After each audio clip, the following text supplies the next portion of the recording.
Hello, everyone. This is Ebony Vaughn, and tonight we are coming by way of Nexus Wellness Group, and we're going to have an amazing discussion about um, mental health and wellness. I almost forgot what I was getting ready to say, guys. Listen, it's 7 o'clock.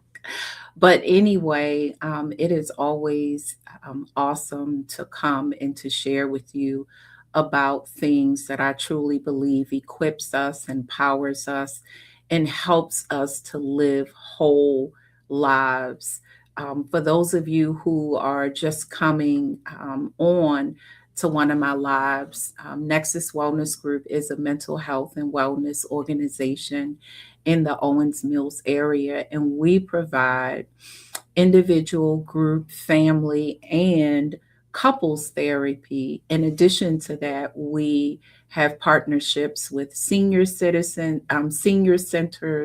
We have partnerships with area schools, elementary through high schools, and we also work with colleges and universities. And so we are all about the community. And not only are we providing direct therapeutic care as it relates to therapy, but we also provide wellness services. And I have the ultimate honor to partner with someone who I am such an admirer of in terms of who she is and what she stands for, and also the gift that she is to the community and the body of Christ. And when I started Nexus Wellness Group, one of the things that I wanted to do was create somewhat of an ecosystem, somewhat of a nexus where we have partners that bring different and unique skill sets and abilities to come and help people get whole. And so that is spiritual, that is emotional and mental, that is physical, every aspect. You know, the Bible talks about how we are a three-part being. We are mind, we are soul, we are body, and we are spirit. And it is so important for me and for Nexus Wellness Group that we are equipped to treat the whole man. And so I am going to bring on our partner in a few minutes as she comes on. But this is something that I truly believe we all need to hear, because there are so many things in the mental health and wellness arena that, quite frankly, we just don't understand it. It's not that sometimes what we don't understand, we make wrong. And I truly believe that everything that God has created, everything, all of creation, is designed to help God's people heal. And it is so important for us to take advantage of the things that God has made available to us so that we can heal. And so I am bringing our partner on. There she is.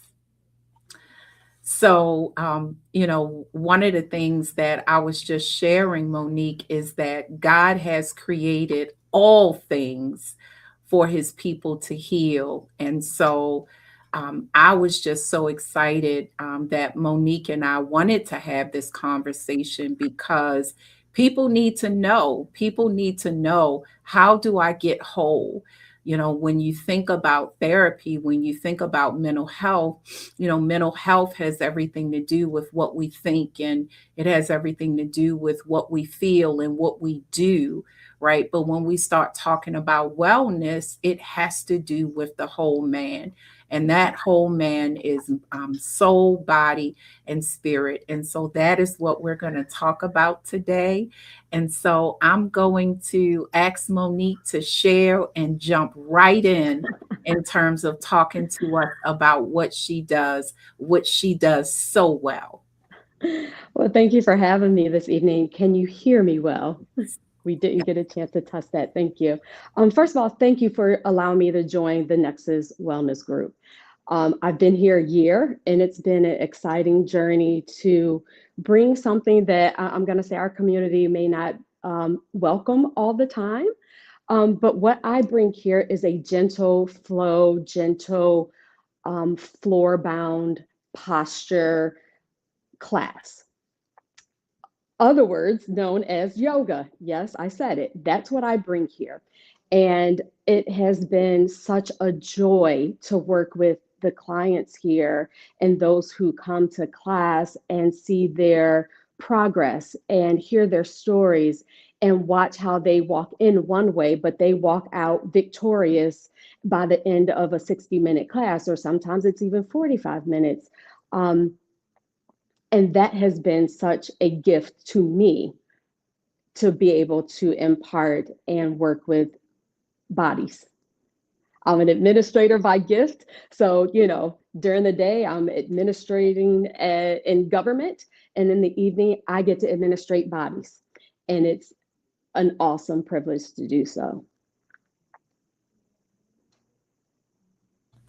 So one of the things that some of the conversations that I've had in the past about yoga, a lot of people talk about the origin of yoga, where it comes from, and it is connected. And I don't know as much as you do, but I've heard people say that's demonic. I've heard people say that is Hindu. Why is it that Christians would do something like that? I just want to dive into that, and I want you to talk a little bit about actually what it is, where it came from, and how can we wrap our minds around it being something that helps us to be whole. Absolutely. There's so much, right? So I'm going to give you this much of this, right? So, yep, it comes from ancient India, right? And it's historically tied to Indian philosophies, whether it's Hindu, Buddhism, Jainism. That's where its origins lie. Now, here in America, not so much. Um, Here, the transition of it coming from this spiritual awakening process is not what I'm going to say, have transformed here in America. What we do here in America is more on the physicality, which is a part of yoga from an Indian philosophical perspective. It's one of the eight limbs, if you will. The others actually align with a lot of the same things we have in Christendom. We're talking about ethics, we're talking about concentration, we're talking about discipline, we're talking about breathing, we're talking about meditation, although our meditation is very different than Eastern, which may be different from other cultures. So we're looking at a cultural, spiritual origin that transitioned over to America, and what made it popular, let's just call it what it is mass media and celebrities. And it became their way of exercising. So the posture portion is what we hone in here in America on, or in the West. Can it have spiritual implications if that's what you want it to have? Does it make it a religion? No.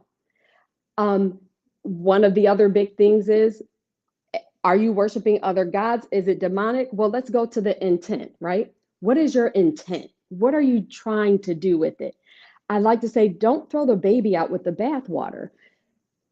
Be discerning, but know how to separate it from its historical origins, which is thousands of years ago, to what it can mean for you today.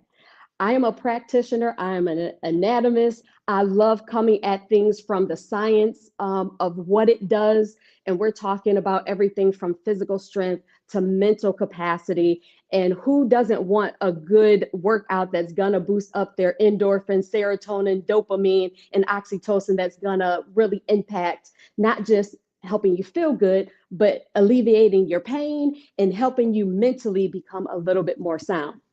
So I can talk on, but I'm a pause for a minute and let you jump in there. I mean, I'm like, come on with it. I'm ready to keep hearing all of this, but I want to go back for a minute because you Absolutely. said 8 limbs.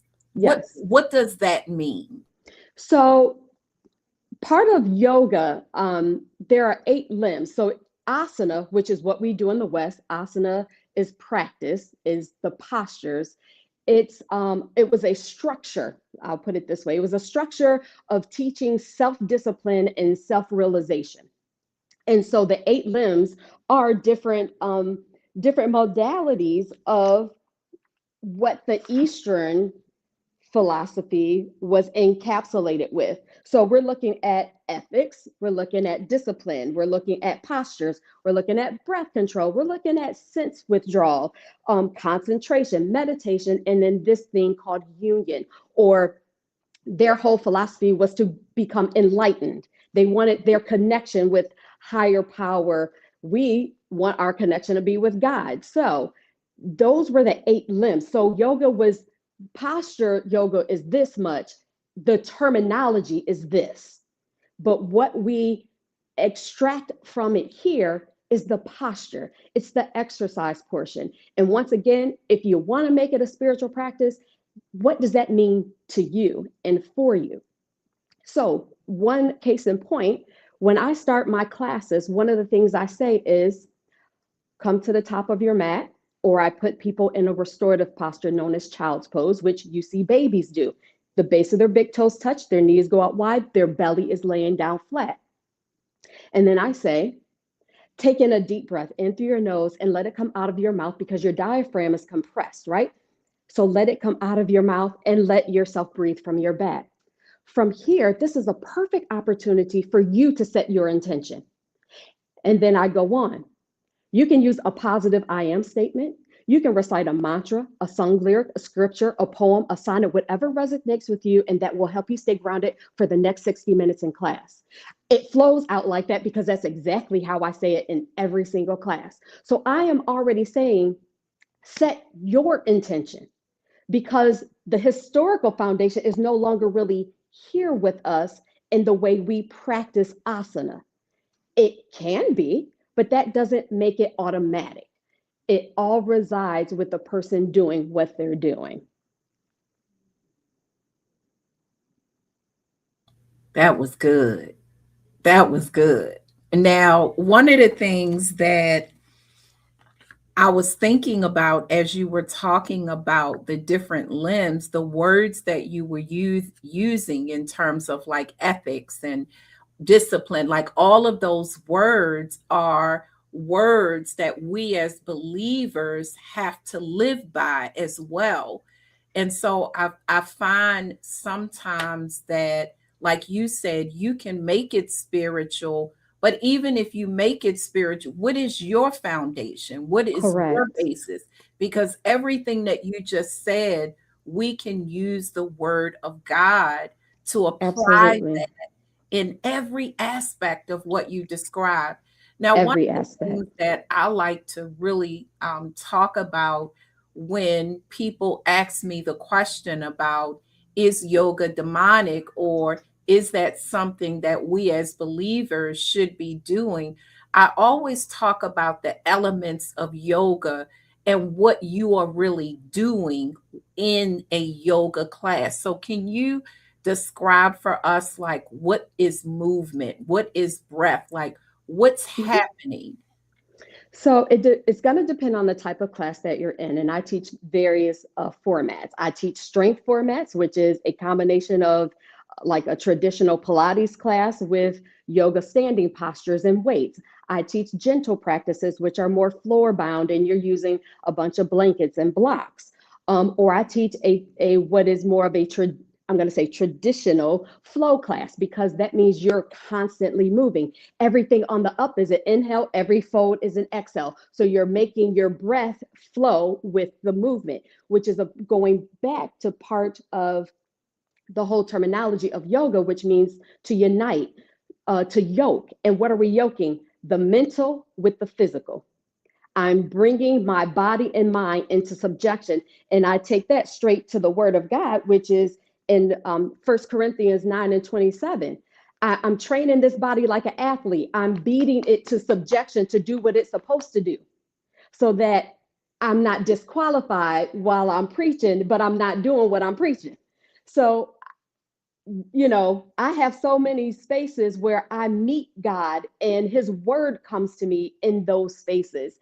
And when I'm serving his people, because once again, I'm showing people how to align their body physically, but then I'm also giving them words of affirmation that should they decide to accept them, that can also help them align mentally and spiritually if that's what their intent is. So I tell them, take a deep breath in.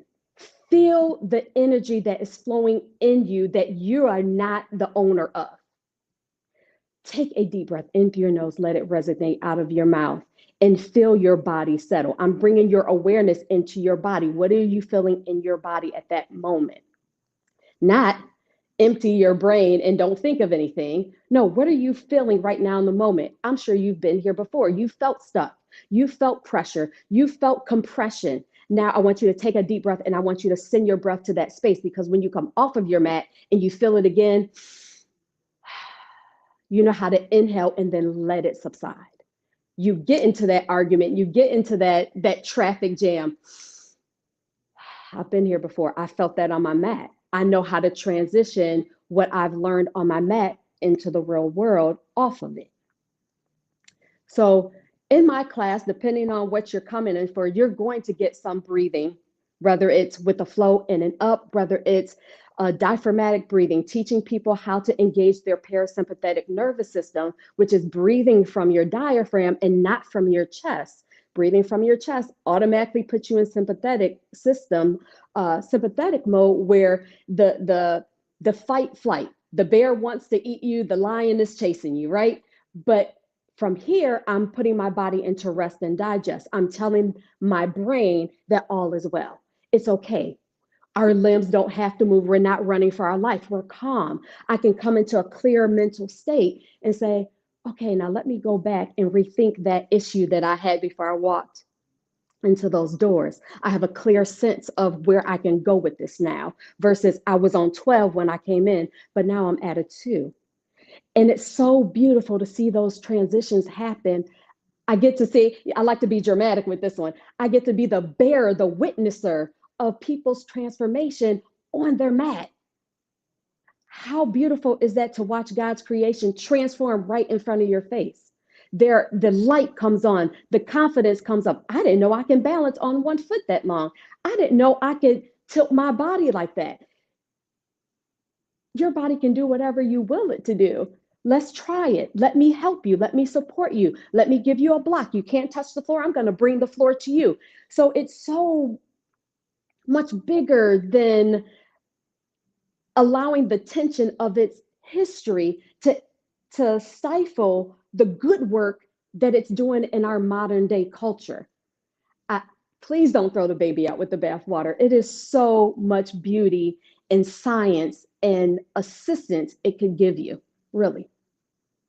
And one of the reasons why I truly wanted Monique to come in and really partner with us is because we have so many people that we are journeying with that struggle with anxiety. And anxiety is something that can be a full diagnosis, or anxiety can really be related to a transition in life where maybe you're going through a significant adjustment and change, and it has caused you to be a little on edge, or it has caused you to really feel anxious without cause. And what I mean without cause is sometimes when you're going through different phases in your life, you might experience the rapid heartbeat. You may experience those symptoms that is synonymous to a panic attack. It doesn't necessarily mean that you have the disorder, but it could just mean that you need to stop, as Monique is describing, and take a class just to be present. And that is something that I heard as you were sharing what you just said, Monique, is a lot of this has to do with allowing us to be present. It's bringing us Absolutely. back from the hustle and bustle that's in our minds so that we can be one with the Lord, but also one with our bodies. And that is something that I find that we struggle with so much. And I think one of the other reasons why you and what you do and how you do it is so important is because trauma lives and it resides in our bodies. Everything that we experience externally, there is a place for it in our bodies. And so when you think about your arms and your legs and your stomach and your digestive system, like all of Yes. those areas are impacted by stress and by trauma and by the things that we carry. And sometimes we think we're okay, but we're carrying it in our limbs, in our arms and legs. Talk a little bit about that. So while I am not a certified yoga therapist, I will say that learning how to breathe and learning how to say, I am here now. This is where I am right now. Um, can go a very long way into even identifying what's going on in your body, right? Because we can't address what we won't acknowledge, right? And so even when, let's say, when I teach the gentle class that I often do here at Nexus, and I bring people on the floor and I say the whole class is going to be on the floor. I'm going to support you in every way with these blocks and blankets. Your goal is to not have any muscle engagement because I want you to allow gravity to do the work and I want you to breathe. That's the point. So once I get them in a posture and I say, you're going to be here 3 to 5 minutes, let gravity have its way on your knees. Let, let your spine feel supported by the blanket under you. Take a deep breath in through your nose and out your mouth. And now I want you to do it in 4 counts. And we're going to do 4 rounds of 4 counts. And then I may see someone struggling and I'll go over to them and I'll say, may I touch your arm? May I touch your back? And what I so love is God gives me those discerning moments to say, go over to her, it's her back, or go over to her and ask to press on her sacrum because I need to get it out of her low back. I need to get it out of her hips. Ma'am, God works. Okay. I'm a born again, speaking in tongue believer. And I do this because it feels good and because I know it's bringing him glory and somebody else ultimate relief at the end of the day. I can't say it enough. Being able to help relieve and release something like a trauma, although I'm not doing it from a therapy standpoint, nonetheless, God gives me that in to say, okay, yep, rub her back this way and press. I just follow what he tells me in those moments. And I always ask for consent first. May I touch you? May I move? Can I do this? And then I just watch him work. I watch him work literally. And I have truly been a witness for that because there was a time when I came and I was like, you know what? I need to be in class on today. And I'm not saying this just because I'm her fan. I am her fan.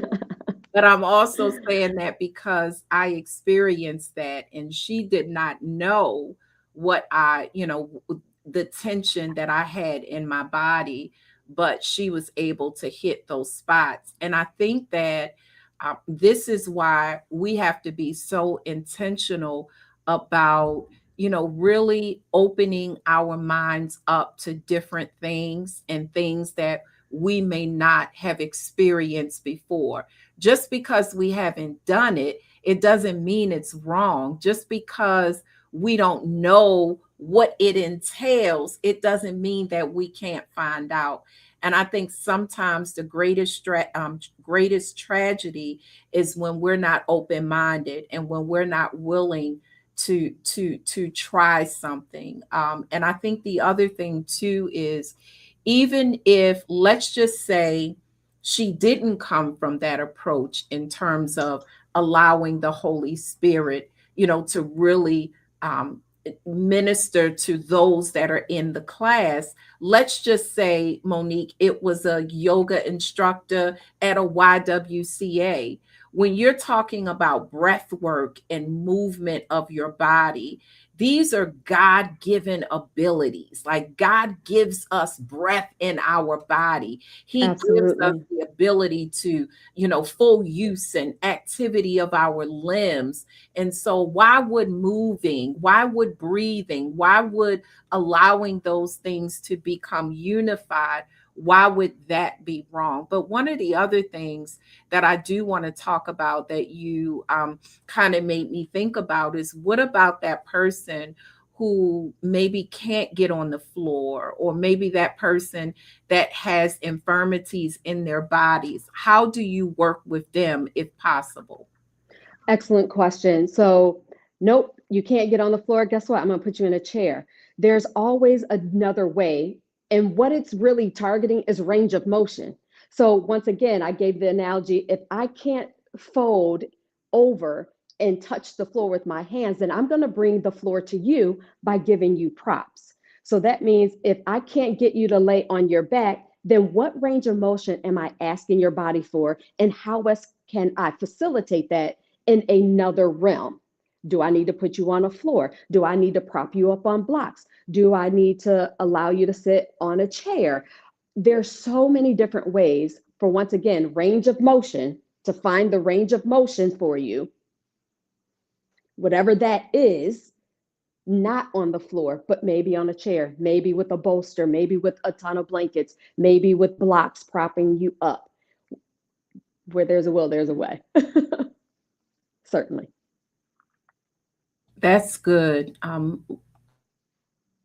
That's good. One of the other things that I was thinking about in terms of just having that, being in a class and having that experience, when you talked about, and I don't know if I'm saying this correctly, but one of the things that you started saying as you were describing it is, feel what you may have experienced earlier, or something like that. You were saying, where is it, where are you carrying it in your Mm-hmm. body?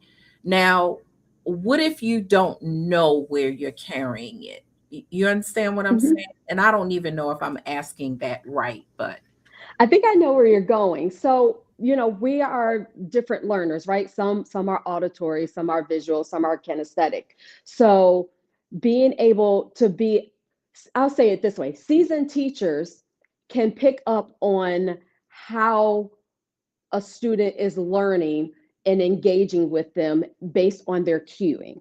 So, I may say something to a person who learns auditorily, and they catch it. They know how to step forward, bend your knee, stack your knee on top of your ankle, don't let it go beyond your toes. For somebody else, I may have to go touch their knee, or say, may I touch your knee?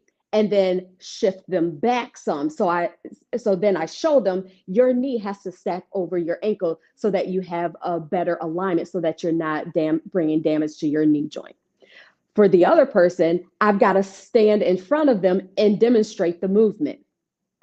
So from there, then I can say, now feel what you feel. And then I'll start to describe it in my own body. Perhaps you feel some stress, tension, or maybe stickiness in your right hip while you're in a lunged position. That means my hip is flexed, my knee is flexed, the other one isn't. There's extension. So, what are you feeling right now? Whatever it is, feel it. And when I do the floor based practices, I'll say, we're going into a therapeutically discomforting posture. We're going to sit in it for 3 minutes. We're going to sit in it for a minute. Why are we doing that?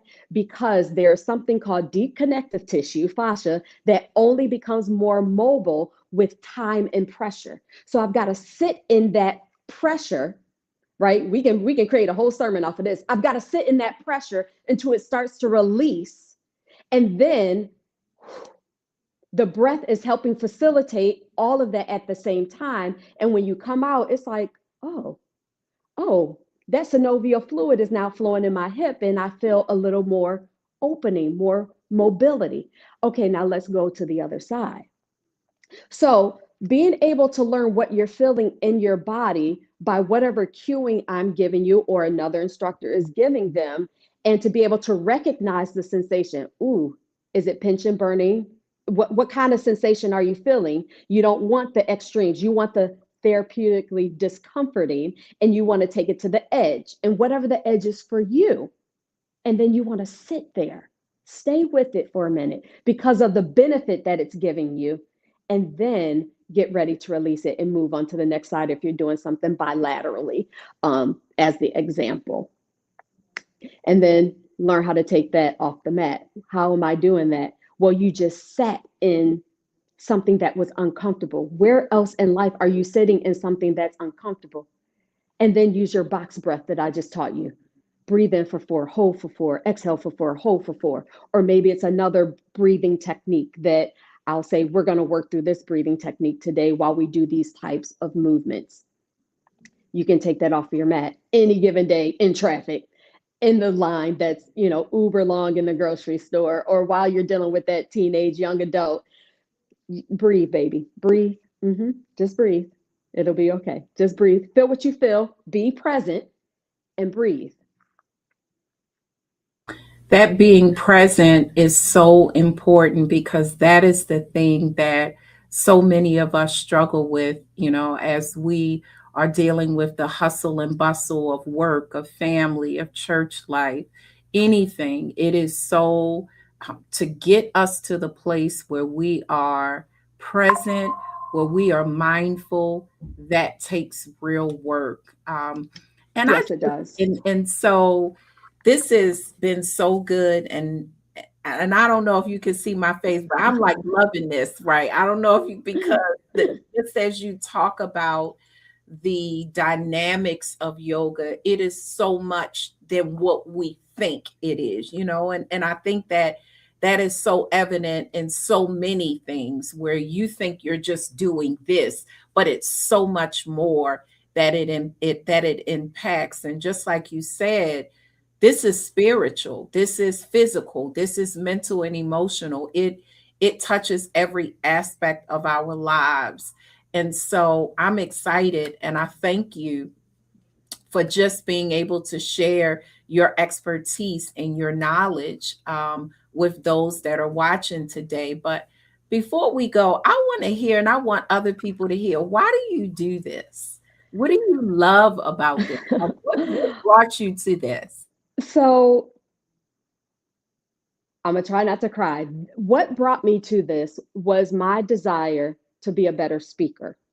So I grew up with a heavy lisp in speech therapy, teased often, right?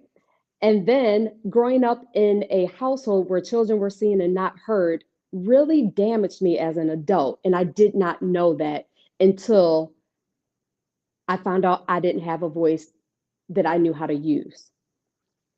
So that's what really brought me to it. Then so to compile those two things with working under a charismatic director who I wrote speeches for almost daily, and to watch him perform, I was like, I need to learn that. I got to do that. And it was interesting. I found it as a challenge, really. I was taking yoga twice a week at a YMCA with the same instructor for 3 years. She was a runner by I'm going to say training, but she also taught yoga. And she looked at me and she talked to me, although her conversation was for the whole room. And she said, I'm not going to be here on Friday. I think one of you should teach the class while she's talking to me, right? She's looking me dead in my face. I think one of you should teach the class so you guys don't miss anything, and we'll pick up next week. I looked straight to the ground and was like, I know she's not talking to me. She's looking dead in my face, right? And so the conviction that I felt, because I didn't feel like I qualified, even though I've been with her for 3 years. Truly, I come from dance. I do choreography all day in my brain. I could teach this class, but there was something that was dormant in me and afraid. And until I decided to take up not one, but two separate trainings, and learn how to find voice. And what, 60 minutes, I'm rocking and rolling, just talking, talking, talking, and learning how to have presence in a different way. Not that I've ever been afraid to speak in front of people, but that little child, that little girl that was teased, would often want to show up on the scene and say, ooh, maybe I shouldn't say anything. And so I wanted to fight and combat that with something very tangible. So I said, I'm going to just throw myself into this space that I felt like I should have taught that class, but the little girl who was damaged wouldn't let me. So it was my fight against myself, or maybe for myself. Wow, that's powerful. And so the idea of it helping you speak, it's really about building that centeredness and that confidence and that ability. I don't I don't want to use the Yeah, word stance, but it's almost like a posture. It helps with very much all those so. things. Very much so. And so here's why I love it, right? I never know how God is going to show up. Yes, I'm teaching a group fitness class, right? And I don't just teach here, I teach at other places. I don't know how he's going to show up. And I'm always excited to see how he shows up for me, how he shows up for the class, how he shows up for the individual students. So let me give you a case in point. I used to teach at a studio in Ellicott City. And one day the spirit fell in class. I used to teach at 8 a.m. class. I would go teach my class and then go to church. When I tell you we were all crying while I had them on the floor in a bound posture, being able to witness God's presence with people that may not have even been believers, but they felt something, right? And I could help navigate that space and just have a solemnness for them to rinse, detox, let go. How many of us need a safe space to detox, rinse, let go, and know that we won't be judged for it, or we won't be shamed for it, or we won't be looked at in a certain way because that's not what we do in public? Um, that was one of several moments where I've seen that happen, and not just be able to witness, but I walk out in tears myself because I'm like, God, wow, wow, for something that I don't talk about often because I know how our community feels about this topic. Look how you showed up today. And so if I can, I'd like to say, yep, it's his story is grounded in spirituality of a different culture and way, and ties with other religions, right? You can be discerning and know how to, from a wisdom standpoint, separate yourself from that. And so the better question becomes not, is it wrong? The question is, does it draw you or does it distract you from God? And you can take that question to anything in life. Is this distracting me from my Lord and Savior? Or is this drawing me closer to Him? And I found that my practice and my teaching draws me closer, hands down. I think that that is just that. I mean, that's inspiring. I think that it is so important for us to really hear that. And you can go so many places with that. I know I could, but I'm not. Right. But what I do want you to say before we leave is like, what are the different yoga classes that you teach, and where could people find you other than Nexus? So I also teach in Parkville at Baltimore Hot Yoga and Wellness, and there I teach group fitness classes such as Pilates. It's a hot Pilates. All of the classes I teach there are hot, actually. Great for detoxification and muscle engagement. Pilates, I teach a hybrid that's called Boss. It's basically strength training with weights. Um, Combined with standing yoga posture. So we'll put you in a posture. So you may be one leg forward, one leg back. It's called a warrior. And you may be doing bicep curls in that stance. And then I'll take you from doing the right side to the left side. I also teach a hot vinyasa flow, which is where you're going to really get the breath work with all the inhale, exhales with every movement. And yeah, those are the classes I teach there right now, and then I do some sub work for some gyms here and there. Awesome, awesome. So Monique is at Nexus Wellness Group in Owens Mills on Tuesdays at 6:30. And so if anyone would like to come, give us a call at 410-773-9706, and we will try to get you set up. Now, I do want to, before we go, I want to just get on here and see if there are any questions from anyone. We have had some people engaging. Okay. All right. So I don't think I see any questions. And then I'm on Facebook and Instagram. I'll be total confession. I am not a social media person. I'm not on there every day. I've got too many jobs. Look, I got too many jobs. But yes, I do respond. I'm on Instagram for Mo Yoga for You, and on Facebook, Monique Vinscon. Awesome. Well, thank you so much for this time. And I can't Absolutely. say enough. You weren't on when we came on, but I can't say enough about just the amazing work that you do. I honor you for what you do. Thank you. And I think that it is so needed and so helpful. And I wouldn't have it any other way but to partner with you to help those that journey with us in Nexus, because I think that it will benefit anyone who comes. And so I'm looking forward to more people coming. Absolutely. And so am I. I'll be here waiting for him. Bye bye. Bye. Thank you.